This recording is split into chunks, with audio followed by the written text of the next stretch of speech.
Vetted Biz and managing partner of Visa franchise.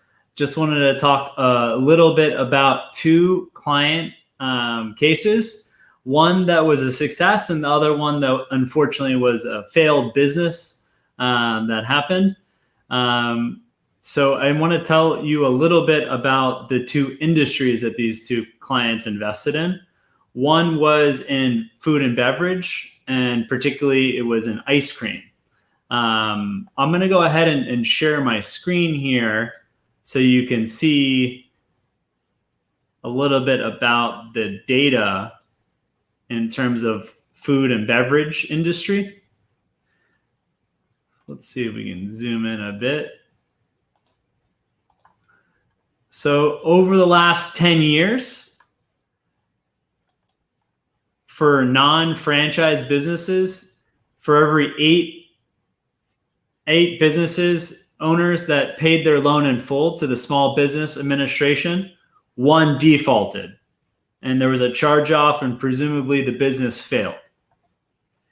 When you compare that to the franchise space, franchising has proved to be a little more successful for food and beverage. And this includes big companies like 7-Eleven, McDonald's, Subway. The loan success rate was 9-1. So we do see a little more success in terms of over the last 10 years going the franchise route. Obviously, that's going to depend a lot on the type of franchise, the particular franchise. And then looking at the real estate industry, and this also includes real estate property management, which over the years we've had 20 plus clients invest in.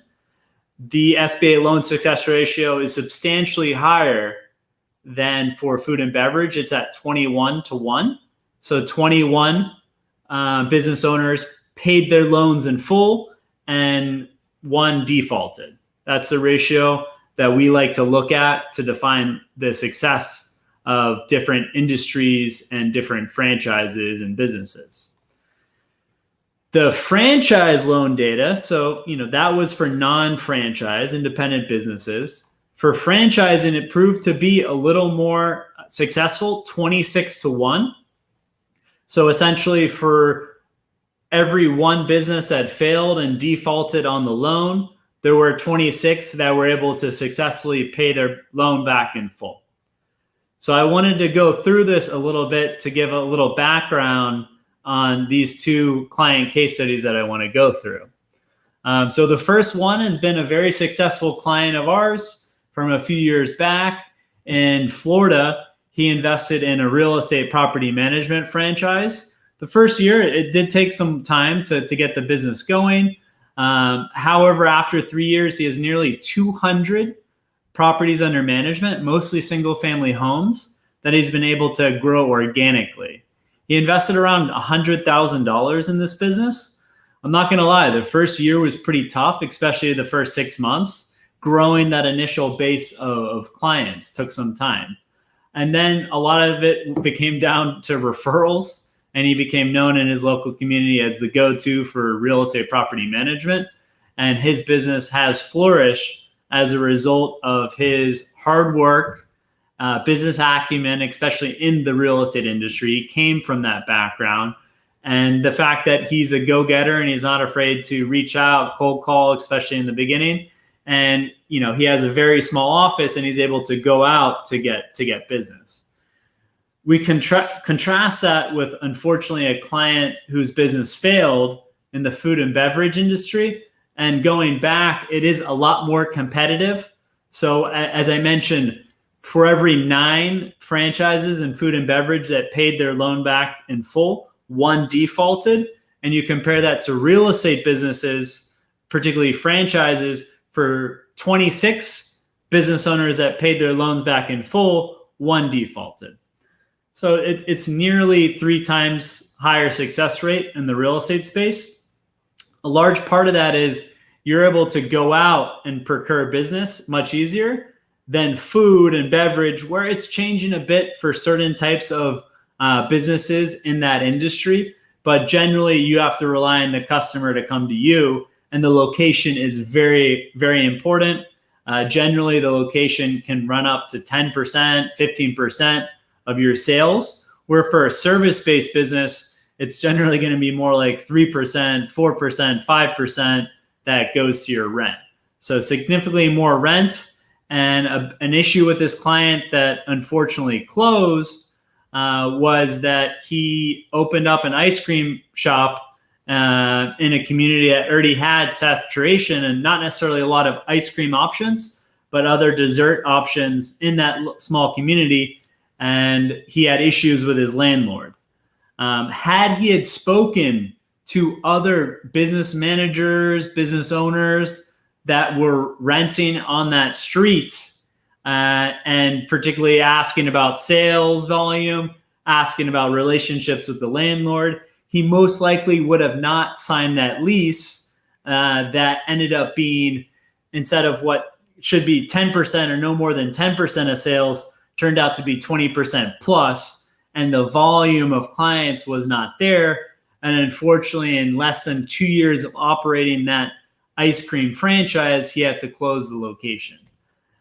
Every failure that we see, we do a deep dive, and we want to see how we can avoid that for future clients. And a big part here was not investigating closely enough the local demographics, and particularly that block in terms of foot traffic, as well as car traffic. And it just wasn't there. The customers weren't there to justify that high of a rent.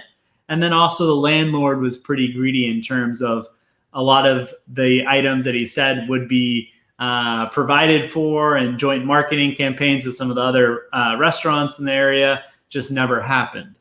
I compare this to another client who was going to open up a franchise in a very hot area here in Miami.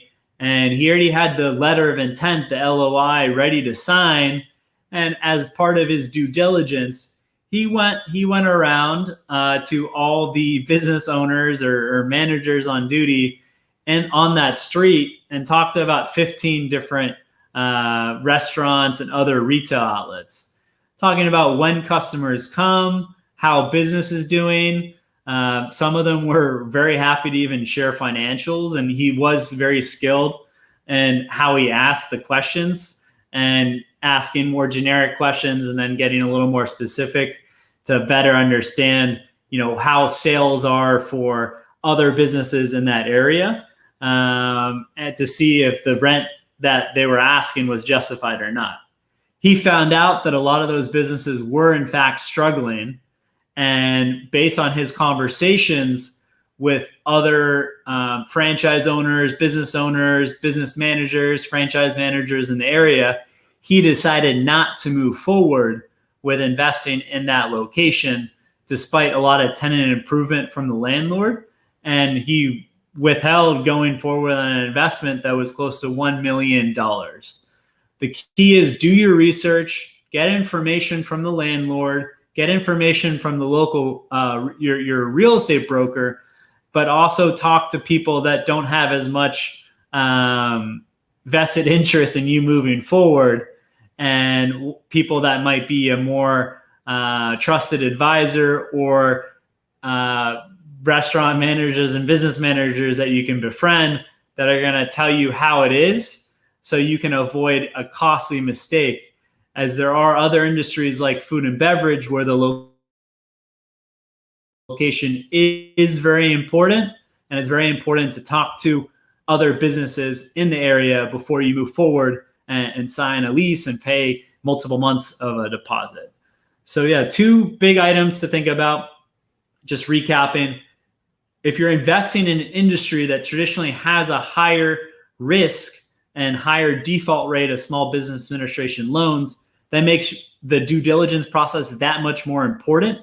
And then also, if you're investing in a business like an ice cream shop, like a fast casual restaurant, healthy fast food, that the location is very important, and you're signing a lease that's going to be for 5 years, 10 years, or different renewable options, do your research. Talk to a lot of different people. Maybe get that LOI, letter of intent, teed up so you can then move forward with the lease shortly after. But do your due diligence, as oftentimes you're going to be signing a personal guarantee, corporate guarantee, and you want to know what you're getting yourself into. And 10 hours, 20 hours of doing some intelligence work on how other business owners are doing in the area can be really valuable to you. Again, thanks for your time. Thanks for joining today. This has been Patrick Findaro, co-founder of Vetted Biz and managing partner at Visa Franchise. We hope that you found this information useful. If you could subscribe to our page on Vetted Biz, that would be appreciated to keep up to date with the latest information in terms of business opportunities, business analysis, business data. Thanks again.